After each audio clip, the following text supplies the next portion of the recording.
Hello, Culture Matters podcast. Boy, am I excited for this episode today. Before I introduce you to our guest, here is a quote just for this episode. Intelligence without ambition is a bird without wings. Salvador Dali. Our guest today is a good friend of the Culture Matters podcast and a steward, an exemplar of discipline and commitment. And I have proof of that because today is New Year's Eve. We're recording in 2023, an episode for all of you to listen to in the future to foreshadow the success that you could have um, for many years.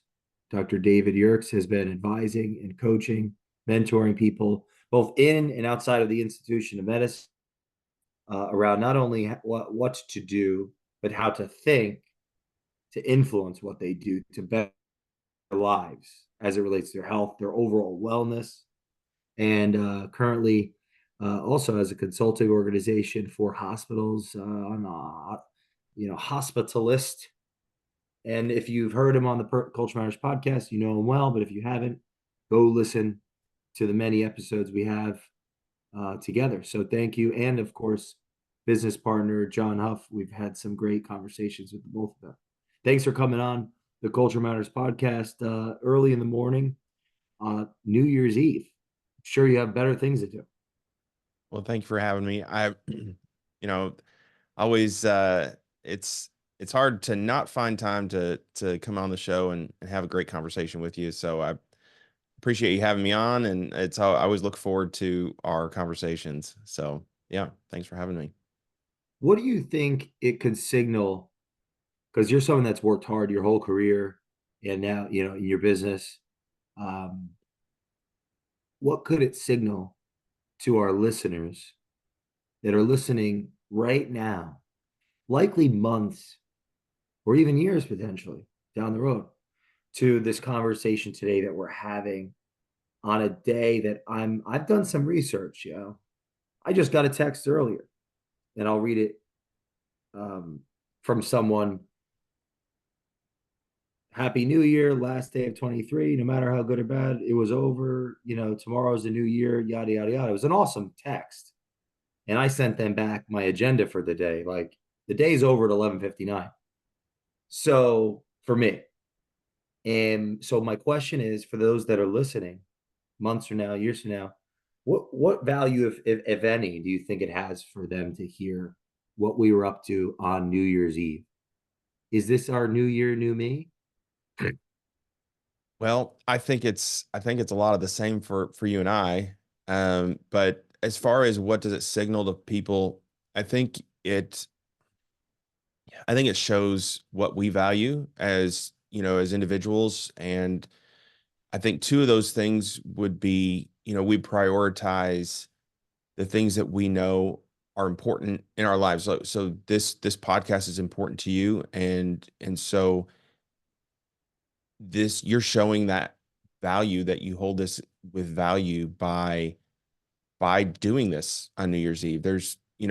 What else is more important to be doing? Now you can take that to the extreme, for over the course of time and never do anything but work and lose yourself a little bit in that way. But I think what does it signal? I think it shows that you have chosen, or that you have realized what is valuable and important to you and what your priorities are, and your actions are aligning with those values and those priorities. And I think another thing that is valuable, and at least to me, and I'm pretty sure to you as well, is um, relationships. And your podcast is a reflection of your relationships as well. And so, I value our relationship. And so that's one of the reasons why I am here today. It's not just, to talk. It's because I value our relationship. And so I think, other than, work, I think relationships are very important to me. They're very important just as far as not just business relationships, but all of my friends and the people that I'm close with bring value to my life because of who they are, not because they're bringing me business or anything like that. That may or may not happen. But so I guess to put it shortly, I value our friendship, and so that's one of the reasons why I'm here. Hmm. So I think Nice. what does it say about us? I think it says what our values are. How do you how do you process how do you process and work through doing things when you at one point wanted to do them and then stress or some type of external event uh, leads you to decide that you didn't want to do it or whatever, uh, but you've already given a commitment to someone else or to yourself. How do you process and work through that? So for me, the way I operate is if I'm very uh committed to the commitments that I make. And so if things get in the way, I think this comes from my father always saying, don't ever promise anything that you aren't 100% sure you're going to fulfill, because your Mm, word matters more than anything. And so that really was ingrained in me as a child. And so if I am to the point where if I'm not 100% sure I can follow up on something or follow through with something, I don't do it. Now there are other things, like, things that I want to do, like you mentioned, things that I would like to do, or goals that, life gets in the way, or other things take longer than would be expected. This is how I approach that. I kind of have a priority list, and so there are true responsibilities that have to get done. Um, and then there are things that I want to get done that I have kind of told myself I'm going to do, and that might not be something that is an urgent thing, but it's still, I don't ever change typically, unless my values change, or my goals, or some kind of true principle changes that makes me just truly change my decision to not do that for a legitimate reason. It remains on the list. And I am a methodical, plotting worker. So I think that's one of the ways I was able to get through, a lot of the things I've been able to get through in life, is I just keep going, and I keep working, and I keep going, and methodically um, knocking more things off that list and working towards the end goal. And so for me, it just is a matter of, I know I will get to it. I know I'm going to do the things that I'm going to do. Now, there's certain things that are time sensitive, and there's certain things that are not time sensitive. And there are certain things that involve other people. And so, like, if I've made a commitment to somebody else, that may bump it up on the priority list a little bit, mm, because I feel responsible to honor that commitment to somebody else. Now, we could get philosophical about, why do I prioritize my commitments to others more than I prioritize my commitments to myself, and something like that. But I think it just depends on, where those things fall in, because I have a lot. I do personally have a lot of things that I either want to do, or goals that I've set, and I haven't been able to fit everything in. And but I wouldn't say I'm not the type of person that gives up or quits on anything. If I make a decision not to do something or change course, it's an analytical decision. Um, I feel like I try to make analytical decisions about it, and uh, it, hopefully it's for the right reason, not just because I, flaked. what fears did you conquer in 23?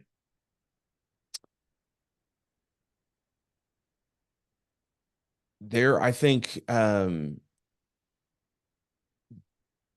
of the biggest fears is going outside of my comfort zone in my hospital medicine career, and kind of transitioning more to um, the consulting side, and the concierge medicine side. I have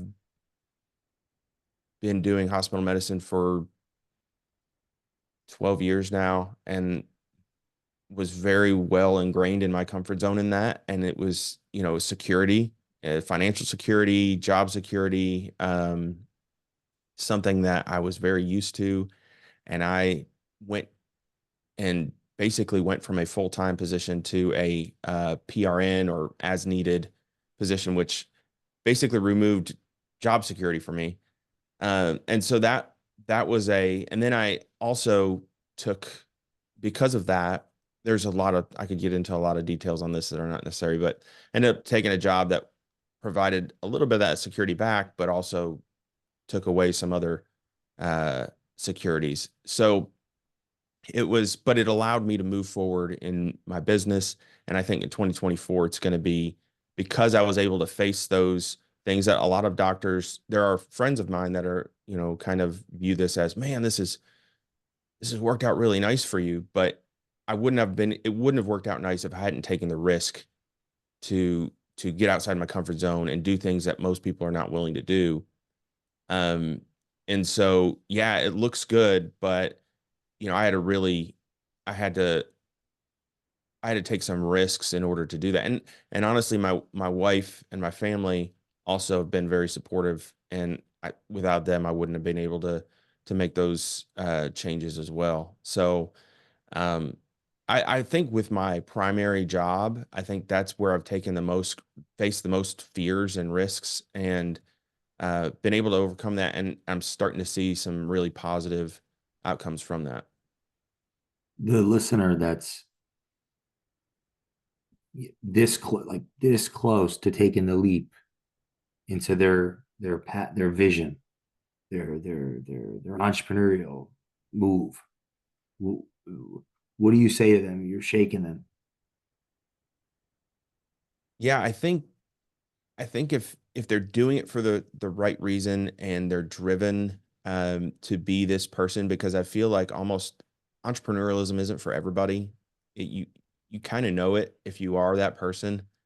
And if you are that person, then you'll never be happy not taking that leap. You will always not be in alignment with the situation that is holding you back.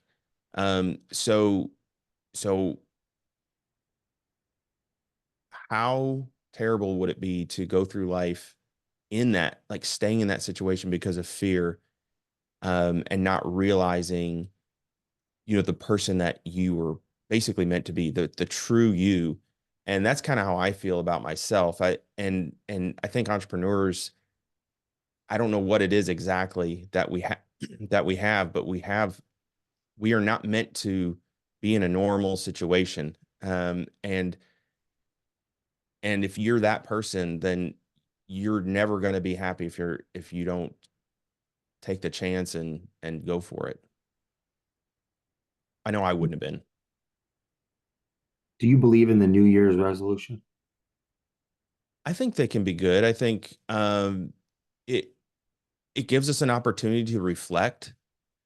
There's lots of statistics about how many New Year's resolutions are carried through and everything like that. But I think New Year's is, as human beings, we have these set points in time, and that give us an opportunity to reflect. And that's kind of how I look at it. It gives us an opportunity to reflect on where we are and what we're going to be doing. And then, some people get into nuances about, well, it's not a resolution, it's this or that. You should look at it this way. But I think if you're reflecting on your life, and then coming up with things that you would like to make better, I think overall that's good. Now, something you touched on and we've touched on in the past is, are you going to follow up on those commitments to yourself, right? And so this kind of goes back to what you asked me about. So I think that should be something that people think about. So if you're going to make a resolution, you know, resolute is the root word there. That you should stick to it. You should, but a lot of people don't, they think about how they want their life to look, or things they would like to be better. but I think they don't take that next step and think about how they're going to actually plan that out and make that happen. So that, I think that's one of the reasons why that fails. And then I think another thing that people um, do is they try to do it on their own a lot of times. And if you could do it on your own, you might have done it before already. So that would be another thing I think that I've learned over the years is getting help from other people has been really, really impactful in my life. People that are experts or even just, more expert than I was in that area. So, but I think the next step to take would be, yeah, make some resolutions. Sure. Look at your life and see what you would like to do better. Take this opportunity to reflect and look at what you would like to be different. I think it's good to do that. But then think about, okay, now how am I going to implement that? Like come up with an actual plan and strategy and and and then do that. So I think if people did that, they'd be a lot more successful. Let's say someone's listening to this and it's not anywhere near New Year's. Mhm. Can they do that? Of course. Yeah. And so one of my favorite quotes is the best time to do something was 20 years ago. The second best time is now. And so, we have this, we have a lot of logical fallacies, things that we tell ourselves.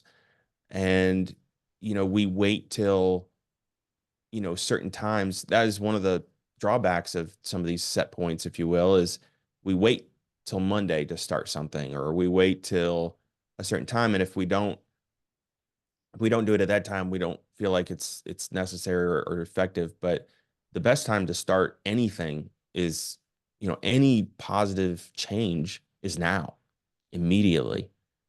And action actually leads to motivation. A lot of people um, think motivation leads to action, but there's some science out there that shows that action leads to motivation. Now you have to have some base level of motivation to take action to begin with, but continued action yields more motivation. And so I think if you just take action now and go for it, don't you don't have to wait for any specific time. You don't have to wait for Monday. You don't have to wait for New Year's. Just start taking action now and improve your life. Your podcast, the name? So the name of the podcast is Daring Greatly. And yeah, it's a it's a the name is an homage to Theodore Homage, Roosevelt's, yeah. yeah, Theodore Roosevelt's Man in the Arena speech. So I'm excited to get that going this year. I've got some scheduled for January, and so yeah, Are you nervous? I'm not, because and I was actually thinking about this in on the way into the office this morning.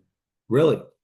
Yeah, because I was thinking so the iTunes was recommending some podcasts to me, and they were all like physician podcasts, but they're all focused only on medical, and mine is more about true, like, just life optimization, optimal life, like improving our lives overall. And medical, obviously, medical science and health optimization is a huge part of that. It influences everything. It influences our longevity, our performance, everything. So that's going to be part of it.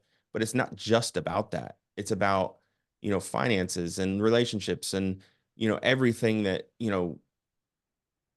that we can, that influences our lives to make our lives better. And so I was thinking, am I making a mistake by not niching into, like they say, you should niche down, niching into just the medical thing. But then I immediately had that thought of, that's not that's not who I am. And I always think I'm not just a doctor. Like, I am this whole person, Mm. and I have all these other interests and I have all these other things. And so why not let that be a reflection of me and what I'm interested in? And I've also heard that a lot of people that don't continue podcasts do it because they get bored with it or whatever. And so I'm like, I'm just going to do something that I enjoy, having great conversations with interesting people about all kinds of different topics. And I know there's probably, so many other podcasts out there like that. But if I'm just doing it because I enjoy it, um, and I'm learning from it, because that's the goal, is to learn, having a lot of experts on to talk to them about, different things that I may not be an expert in, but hopefully will help our listeners and myself. I mean, I feel like that will lead to success more than some kind of marketing philosophy of niching down. So that's why I'm not nervous, because I'm just going to have conversations with people about stuff I enjoy talking about and interested in. For those that are listening, that they desire to have a podcast the way you once did prior to action. You have these guests coming on. I've been on it. By the time those are listening, many people have been on the show. What do you say to them? Because if they're in a state of apprehension and inaction. I think it depends on as far as a podcast go, and I am not an expert at podcast, you know, anything. So, but I'm getting started, and I can speak to my experience on that. I think one of the things, like what I just said, is, that you should think about is a lot of the reason that people don't continue with podcasts, or they start them and they don't finish them, is because they get bored. And I think that's because it's not in alignment with who they are. They're trying to do it for maybe a different reason, or they're trying to follow advice. I think you should, um, keep it in alignment with who you are, and not necessarily what you think, um, would be, um, the best marketing idea. And then also podcasting and I've done I'm one of the type of people that, if I start something, I do a lot of research on it. And you can attest to this. Podcasting takes more than you think it will take. So be prepared to go in and spend, like, take it as a job. I mean, you have to be diligent and persistent and indomitable to Hmm. to to do more than most people do. And John Lee Dumas, is a great example of that. I think you're a great example of that. John Lee Dumas is a high volume producer, with Entrepreneurs on Fire, and he said basically that, like, his goal was to just, and you do want to put out quality content, obviously, but if you're sporadic and not consistent, then you're probably not. I don't know what your individual goals would be, what the listeners' individual goals would be for the podcast, but most people do want to grow it. Most people do want to have listeners and downloads and those kind of things. So if you're interested in that, you do have to be consistent, and that takes, never giving up, basically, and understanding that it's going to take work. In closing, it's it's New Year's Eve. Someone's listening to this of 2024, going into 25. What do you want them to know that transpired in your life between now and them listening? Well, if you were going to talk about an overreaching goal for my life, my personal life, uh, it would be to expand my reach, because that was the original goal of why I was getting out of hospital medicine, which I still love, and trying to help people solve this problem of preventive medicine or preventive health, and really truly, um, optimize the quality of their life.